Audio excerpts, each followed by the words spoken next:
في بداية كل سنة جديدة بتلاقي أشجار الكريسماس في كل مكان مزينة وشكلها جميل وشخصية بابا نويل بلبسه الأحمر. لكن محدش سأل نفسه إيه قصة الشجرة دي ومين هو بابا نويل وليه لبسه كله أحمر في أحمر كده. هنرجع بالتاريخ شوية ونحكي القصة. الغريب إن بقى دلوقتي في مسلمين كمان بيحتفلوا ويشتروا الشجرة ويقولوا إحنا بنحتفل بدخول سنة جديدة علينا، مش بنحتفل بعيد ميلاد الرب. بيحبوا شكل الشجرة المزينة اللي كلها نور وشكلها حلو. ورسولنا الكريم سيدنا محمد صلى الله عليه وسلم وجه لهم رسالة في آخر الفيديو هتسمعوها.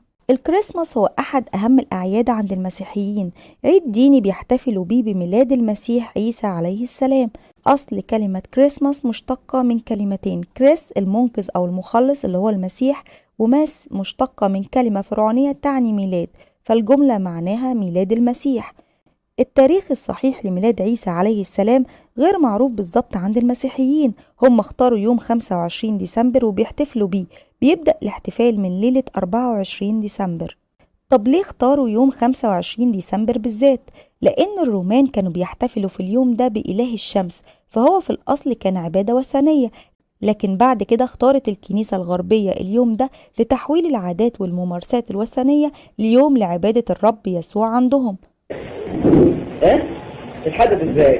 كان في عيد وثني اسمه عيد الشمس عند الدولة الرومانية. العيد ده كان يوم 25 ديسمبر. لما جت الدولة اتنصرت فراح قسطنطين الملك نصر الأعياد، ومن ضمنها عيد الشمس بتاع الإله الشمس راح منصره وقال لك هنعتبره يوم كريسماس، عيد ميلاد المسيح. والعيد ده اتعمم على مستوى العالم كله 25 ديسمبر. So they said, okay, we'll say the birth of Jesus was the 25th of December. So all this business about mistletoe, pagan. Christmas trees, pagan. Every bit of it is pagan. Every single bit of it is pagan. We've Christianized it all. And so that's good. And so we have time, we celebrate for Jesus. Everybody gets all misty-eyed. But the truth is, they're all pagan. والقرآن الكريم أشار لموعد ميلاد المسيح عيسى بن مريم عليه السلام في الآية الكريمة سورة مريم. بسم الله الرحمن الرحيم. وهزي إليك بجذع النخلة تساقط عليك رطبا جنيا. صدق الله العظيم. ذكرت الآية الكريمة النخل والرطب، ومعروف إن البلح أو الرطب بيبقى موجود في الصيف في شهر أغسطس أو سبتمبر، فالراجح إن الموعد الدقيق لميلاد عيسى عليه السلام في الصيف. حتى في الإنجيل عند المسيحيين بيأيد إن ميلاد المسيح لم يكن في الشتاء. طب ليه في اختلاف في موعد عيد الميلاد بين الشرق والغرب، 25 ديسمبر ولا 7 يناير؟ لأن الكنائس الغربية بتتبع التقويم الميلادي أو الروماني اللي هو يناير فبراير، أما الشرق زي مصر فاعتمدوا التقويم القبطي زي طوبة وأمشير وكياك. والفرق بين التاريخين 25 ديسمبر و7 يناير بيرجع لحسابات فلكية معينة. بعض المسيحيين بيقولوا إحنا مش بنحتفل بميلاد نبي يوم 25. طب أمال إيه؟ هما بيحتفلوا إن الرب تجسد في صورة إنسان وهو المسيح عيسى بن مريم، فلما تهنيهم وتقول لهم ميري كريسماس وانت تقصد ميلاد النبي عيسى عليه السلام، بعض المسيحيين يقولك بلاش منها أحسن، لأن انت تقصد بالمعايدة ميلاد عيسى بن مريم الإنسان، لكن هم بيقصدوا تجسد الإله في صورة إنسان سبحانه لا يتخذ صاحبة ولا ولدا. طب إيه حكاية شجرة الكريسماس أو شجرة الصنوبر؟ الشجرة دي ليها علاقة بقوم وثنيين كانوا بيقدموا البشر كقربان للآلهة، كانوا بيقدسوا الشجرة دي وبيقدموا الأطفال كقرابين للآلهة بتاعتهم، آلهة الغابات والرعود، وكان إله الرعد عندهم ثور. الشجرة دي كمان ليها علاقة بأقوام عذبهم الله سبحانه وتعالى ومذكورين في القرآن الكريم. أكيد انت قريت الآية لكنك ما تعرفش قصتها. الآية الكريمة بسم الله الرحمن الرحيم. وعادا وثمود وأصحاب الرس. نرجع لورا شوية لأول من غرس شجرة الصنوبر، واللي يقال إنه يافث ابن نوح عليه السلام. وقتها ما كانش اسمها شجرة الصنوبر، كان اسمها شاهد رخت، أعتقد قلتها صح. الشجرة دي كانت دائمة الخضار، صيف شتاء ربيع خريف. من أول شتلة غرسها يافث ابن نوح عليه السلام، إبليس بيدور حوالين الشجرة دي لعله إنه يضل بيها الناس، لحد ما فعلا جه قوم وعظموا الشجرة دي، وهم قوم أصحاب الرس. هم أهل قرية من قرى ثمود، كانوا في منطقة خضراء يقال إنها أذربيجان، وكان هناك نهر عظيم وكبير. القوم دول رسوا نبيهم فيه، أي أنهم أغرقوه فيه عشان كده تم تسميتهم بأصحاب الرس. القوم دول كانوا عباد لشجرة الصنوبر اللي غرسها يافس ابن نوح عليه السلام، وكانوا قوم لنبي يقال له حنظلة ابن صفوان، كذبوه وقتلوه فأهلكهم الله. سنين ورا سنين عدت على الشجرة دي، والشيطان مازال يخطط في الخفاء لحد ما جه القرن الثامن الميلادي. جت بعثة تبشيرية للنصارى يدعون للمسيحية. البعثة دي كان مشارك فيها قسيس اسمه سانت بونيفاس. الرحلة دي كانت لألمانيا. اكتشف هناك أقوام غريبين جدا كانوا بيحطوا شجرة الصنوبر في بيتهم وكانوا بيعبدوها، فسألهم ليه بيقتنوها، فقالوا له إنها بتبعد عنهم الأرواح الشريرة والأمراض. فطبعا هم كانوا وثنيين وكمان عندهم آلهة تانية كتير. وفي يوم سانت بونيفاس خرج وشاف منظر غريب، لقوهم رابطين طفل في الشجرة وكانوا هيذبحوه كقربان. فصح فيهم وقال لهم إن الإله هو إله الحب والسلام وليس إله العذاب والموت، وذنوبكم مغفورة بدون ذبح الطفل ده. وفعلا توقفوا عن ذبح الأطفال كقرابين للشجرة دي. ولأنهم اتحولوا من الوثنية للنصرانية فبقوا يقتنوا الشجرة دي فقط، يزينوها للمسيح ويهتموا فيها ويحطوا فيها النجمة أعلى الشجرة، وهي نجمة بيت لحم. والنجمة دي بترمز للنجم اللي ظهر في السماء عند ميلاد المسيح. بعد ما سمح ليهم بونيفاس انهم يحتفظوا بالشجرة دي في بيوتهم، الكنايس وقتها هناك اعترضوا جدا على الامر ده وانه خطير على عقيدتهم سواء زينوها او لا. والبعض قال عادي طالما حاطين النجمة وعليها رموز بتدل على المسيح فما فيش منها مشكلة. مرت سنين وإبليس لسه منتظر حتى يضل ناس تانية بالشجرة دي، فالناس أكيد هتنسى. إبليس باله طويل. فضلت قصة الشجرة دي هناك في ألمانيا، والنصارى هناك بس اللي بيحتفظوا بيها من عاداتهم.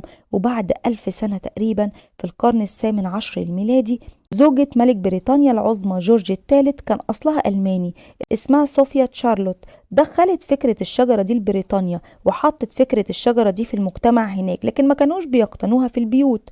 ومع الوقت وفي القرن ال19 كانت بريطانيا بيحكمها الملكة فيكتوريا. كانت هي وزوجها بيحبوا الشجرة دي جدا، وزوجها كان اسمه ألبرت وبرضه كانت أصوله ألمانية. وفي يوم من الأيام إبليس بقى اشتغل على الزوجين دول إنهم ينشروا فكرة الشجرة دي في كل مكان، وإنهم ينشروا رسمة فقط ليهم هم وولادهم بيلعبوا عند الشجرة دي. الرسمة دي انتشرت وقتها انتشار إبليسي، وكانت ترند زي ترندات اليومين دول كده، وصارت في كل مكان. والزوجين ألبرت وفيكتوريا فضلوا يرسلوا شجرة الصنوبر دي لكل مكان وهي مزينة، يرسلوها للبيوت والأسواق ومعاها الهدايا والحلويات، وخاصة بسكوت الزنجبيل الموجود دلوقتي في الكريسماس. وتشوف الأمريكان وهم بيعملوا في الكريسماس بيوت من بسكوت الزنجبيل، وده أخدوه من ألبرت وفيكتوريا اللي كانوا بيرسلوه مع الشجرة دي. طبعا فكرة الشجرة دي كانت ممنوعة منعا تاما في أمريكا، وكان في قانون كمان بيمنعها، وحتى الكنائس كانوا بيكفروا اللي بيقتني الشجرة دي. وفي القرن العشرين الغريب إن تم إزالة القانون ده تماما والكنائس حللت الشجرة دي. يعني تخيل المسيحيين كانوا كارهين الشجرة دي وبيكفروا اللي بيقتنيها، تخيل دلوقتي المسلمين بيشتروها والكل بيقلد تقليد أعمى حتى ما يعرفش إيه قصة الشجرة دي اللي فرحان بيها. والله شيء عجيب.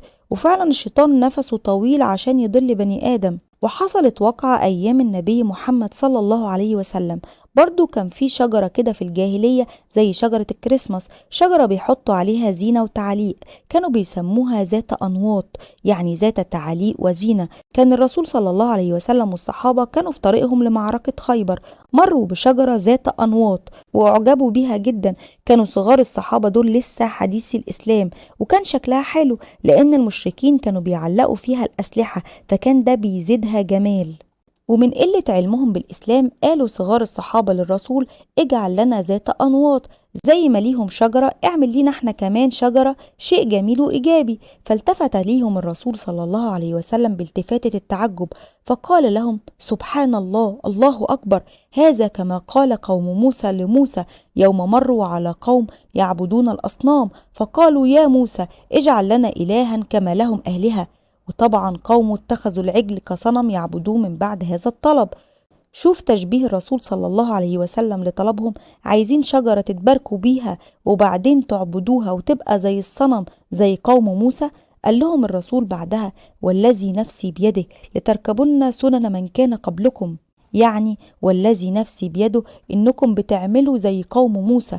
والأقوام اللي قبله، يعني قوم موسى كانوا بيتخذوا الصنم من بعد موسى، وانتوا بتتخذوا الأشجار من بعدي. سامحنا يا رسول الله، يعني بتتخذوا أشجار ذات أنواط. شيء محزن إنك تلاقي بيوت المسلمين مزينة بأشجار الصنوبر. عرفنا قصة الشجرة وإزاي كانت وثنية الأصل، لكن الشيطان دخلها بالغصب في النصرانية، وأصبحت رمزا للنصرانية بإنهم زينوها ببعض الرموز حتى يتقبلها النصرانيين. طب مين هو سانتا كلوز أو بابا نويل؟ ده شخصية حقيقية مش شخصية خيالية، واسمه القديس نيكولا أو نيكولاوس. كان أسقف في تركيا، وكان من كبار الداعمين لتأليه المسيح. هو كان في ناس مش داعمين للفكرة دي، أيوة كان في مجموعة من المسيحيين الموحدين كان على رأسهم شخص اسمه أريوس. أريوس نادى بالتوحيد وحصل على تأييد من مسيحيين كتير، ولما انعقد مجمع نيقية سنة 325 ميلادية أريوس كان حاضر، ونيكولا برضو كان حاضر المجمع ده. أريوس عرض أفكاره وقال إن الله واحد وإن المسيح مخلوق زي آدم. راح نيكولا قام ولطم أريوس على وجهه قدام كل الحضور، واتسجن بعدها نيكولا، وبعدها خرج من السجن وكان معادي جدا لأي مسيحي موحد. ويقولوا كده ان في المجمع دوت واريوس بيعرض افكاره احتد غضبا جدا قديس نيقولاوس، لدرجة انه قام لطم اريوس على وشه بسبب تعليمه. خدوا القديس نيقولاوس اتحط في حبس، وكانوا عايزينه يجردوه من الرتبة بتاعته، من رتبة الأسقفية. لكن الحقيقة المسيح ليه كل مجد والست العذراء ظهروا للقديس نيقولاوس في السجن، عزوه، هم عارفين انه عمل كده عن ضعف وعن غيرة ومحبة لربنا. أما أريوس اتنفى بعدها لآسيا الصغرى وكمل دعوته هناك لحد ما اتقتل.